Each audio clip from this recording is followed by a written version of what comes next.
ทยกูเนาะสวรรณเขตกับโบแก้วสวรรณเขตเราเป็นข้าวมีครับข้าวตักสกอร์ครับ17 ต่อ 14สวรรณเขต1719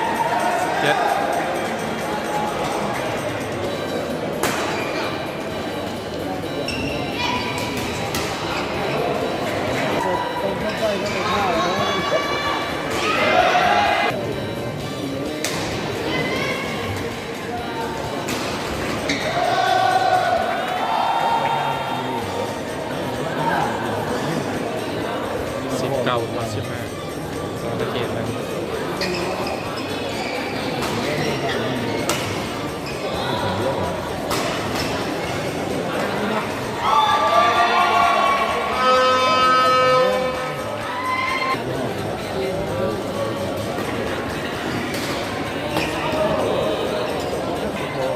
ถึงนำ3 แต้มแล้วอีกแต้มเดียว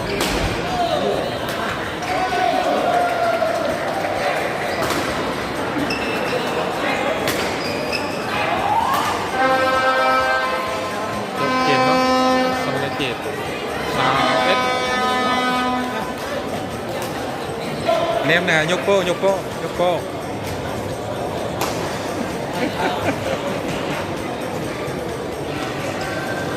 นนี้โค้ชกำลังติวเกม2เริ่ม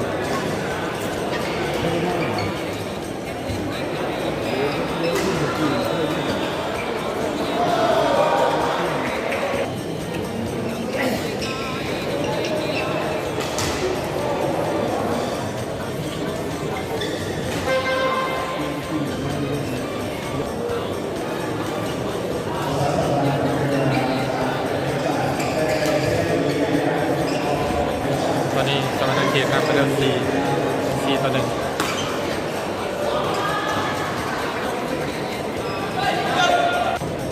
ตอนนี้นำ8 ต่อ 4แล้ว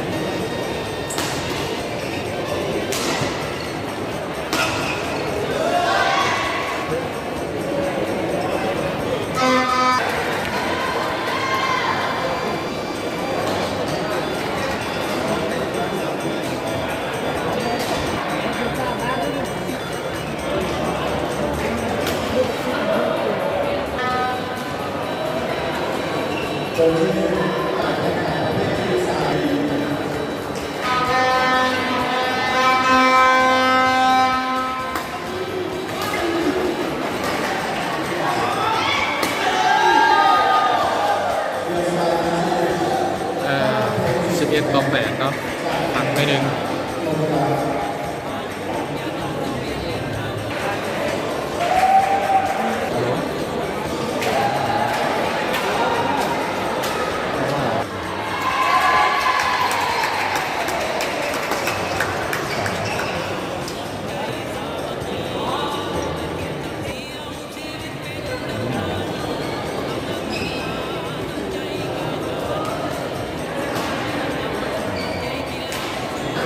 ตอนนี้สวรรณเขต15 ต่อ 8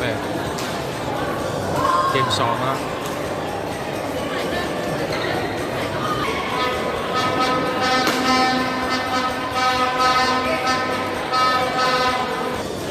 17 ต่อ 8แล้ว